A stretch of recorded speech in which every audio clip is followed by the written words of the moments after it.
Okay, let's talk about Murphy's Law and what I call the rule of the snake. I've never heard anyone call this that before, but you get a Peter Six Nut original this time. So, Murphy's Law basically states that anything that can go wrong will go wrong, and I'm going to add eventually. And that comes into the rule of the snake, which is, if you're a professional snake wrangler, you're a lot more likely to get bitten by a snake than someone who never sees a snake.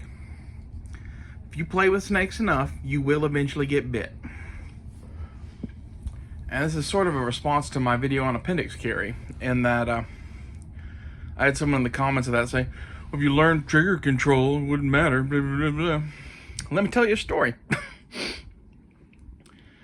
There was a local guy here that did gun training for people who used to be in like a tier 1 special forces unit. Navy SEAL, Green Beret, I don't really remember which, it doesn't really matter which. He was training on a range with a bunch of guys and showing them what to do, and was using a Glock 19 and shot himself through the lower leg. Managed to hit both of the bones in the lower leg and an artery. He lost that leg. The only reason he didn't die was because he had a tourniquet on him. I think there was multiple people that were tourniquets, in fact. And it's hard for me to sit there and watch that and be like, I'm probably going to perform better than that guy. Let's roll those same dice. And I put it to you that anyone watching this video, no matter how many classes you've taken, no matter how much training you've had, no matter how good you are at keeping your finger off the trigger, no matter how good you are at reholstering, you're probably still not as good as that guy that blew his own fucking leg off. It just hasn't happened to you yet because you're not a professional snake wrangler. But you don't get it. I'm super careful every time I go to the range or whatever. Again, you're not a professional snake wrangler. Like, the more you play with this shit, the more likely you are to get hurt by it, A. And B, you don't know when that's going to happen. It's a hot day, you're tired, you fuck up. Murphy's Law. What can go wrong will go wrong. And I like to plan all of my activities involving guns, knives, and other dangerous things accordingly. I play with that sort of shit a lot.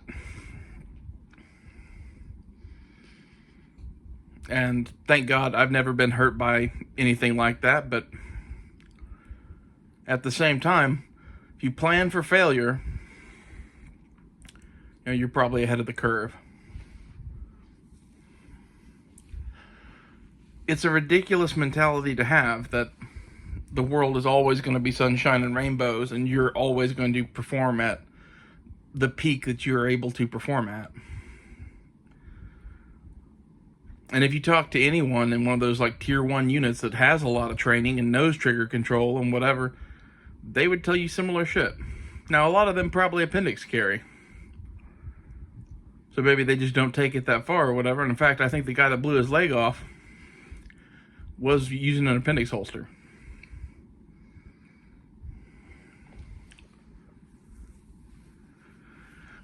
That's how he managed to shoot himself in the lower leg. I don't know that to be a fact, but I suspect it, I guess. And if there's something that you can do that is going to minimize the risk of yourself or others around you that causes no harm in anything else, then why aren't you doing it? It's sort of like back to the rules of gun safety. Keeping your finger off the trigger until you're ready to shoot. It's a pretty damn good idea. Right?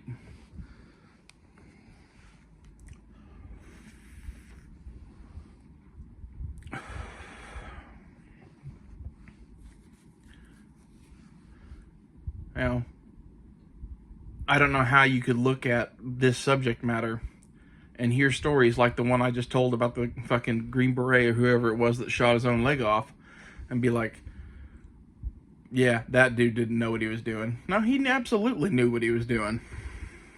He fucked up. Fuck ups happen. This is real life.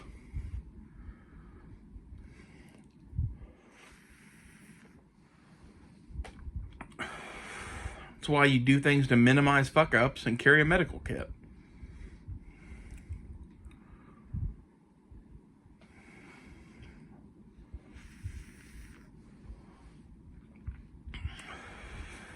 And really, Murphy's Law can apply to just about everything, especially in this like knives, guns, survival, prepping world. The way I interpret Murphy's Law is basically hope for the best, prepare for the worst. Don't ever assume you're safe, because just the minute that you do is the minute you get bitten by the fucking snake as a professional snake wrangler. Don't worry, kids. I've done this lots of times. This is an African king cobra. It is the deadliest snake on earth, and you know. How many of those dudes who are professional snake handlers have been bitten? It's almost 100%. That's why they carry antivenom.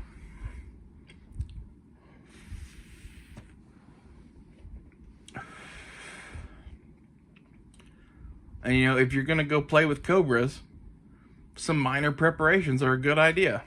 Same goes with guns. If you're gonna play with guns a lot, having the basic rules of gun safety down is a good idea. Having a medical kit is a good idea. Not doing stupid shit that you don't need to do that either breaks those rules of gun safety or could be interpreted as such. Like appendix carry, well, you're not handling the gun all the time, so it's not really pointing at you. Okay, but it is. What if there's a mechanical failure? What if it's not a Glock? What if it's a hammer-fired gun and the sear breaks and the safety's off? You don't fucking know. The gun could shoot itself for all you know. Why? Because anything that can go wrong will go wrong.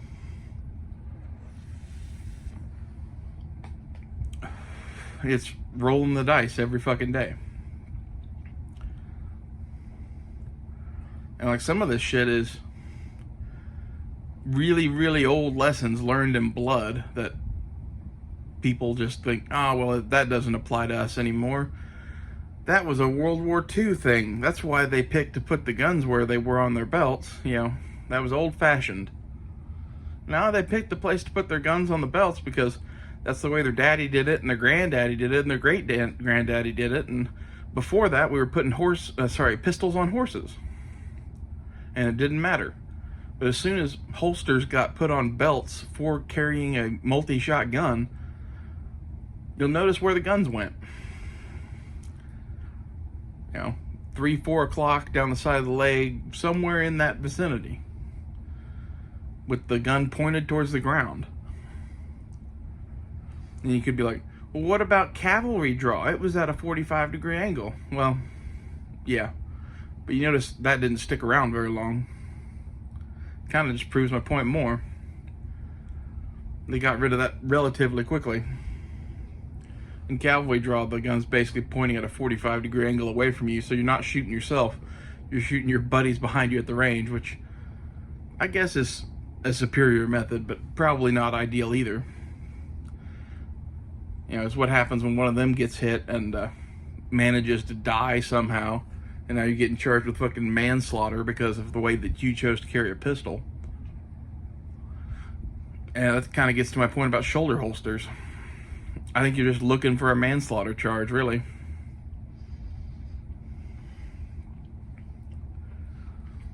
I've carried shoulder holsters before. I've owned many shoulder holsters in the past, and they do make some that point down, and I think those are better than the horizontal ones, but the horizontal type are what is typical and common now.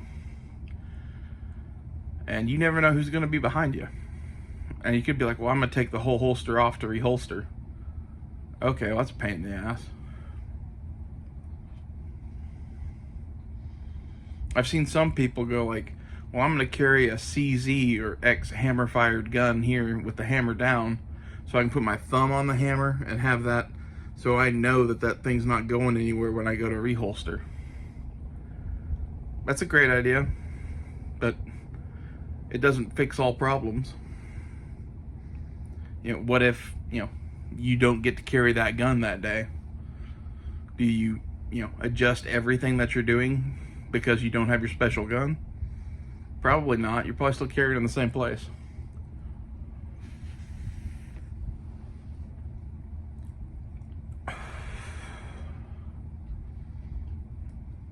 This is nothing to fool around with. It's not a fucking joke. It's not a time to be all fucking macho and be like, well, I'm the super commando and I know how to control my trigger. Don't you dare judge me. Because I guarantee you that's not how that Green Beret thought. And he still managed to shoot himself. And if you're thinking that way, it's not if, it's when. If you get cocky with this shit, if you think that you know better than everybody else, you don't. You just haven't learned those lessons yet. You're just showing what a fucking idiot you are.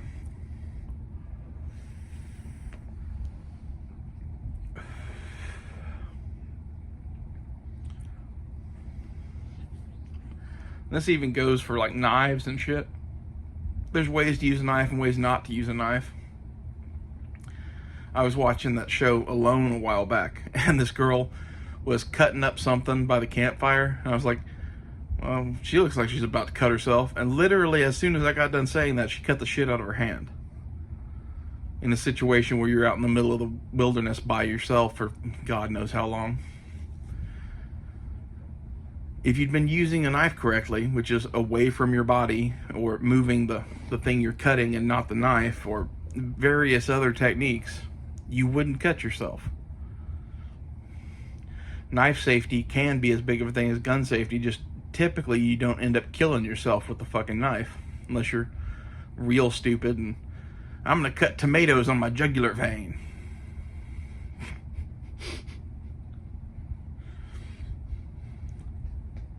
Never seen anyone do that, but it's a funny example. There's things you don't do with a knife, just like there is with a gun. And anything that is dangerous can fall into that camp. And I think Murphy's Law and the rule of the snakes, or whatever you want to call that, is something that's not discussed nearly enough in gun or knife tube. You know, in my wallet, I have some Band-Aids and a suture. Some people would be like, well, I carry a Band-Aid in my wallet, but this suture seems extreme. There's some situations where if you have a suture, you'll live, and if you don't, you'll die. Like, I'd like to carry more shit than that if I could, but it's just impractical. A tourniquet would probably be handy. I should probably add that to my EDC, but at the same time, where would I add it? How would I carry it? Would I carry it all the time? These are things to consider, but if you're going to be going to the range, your range bag should for sure have a trauma kit in it, which should include shit like a tourniquet, compressed gauze, chest seals, decompression needles, airways. Just in case. Maybe you'll never have to use it. Maybe you'll have to use it on somebody else. It's cheap insurance. And, carrying your gun in such a way as it doesn't point at your femoral artery or your dick, well, that's just common fucking sense. So, I'll see you guys later.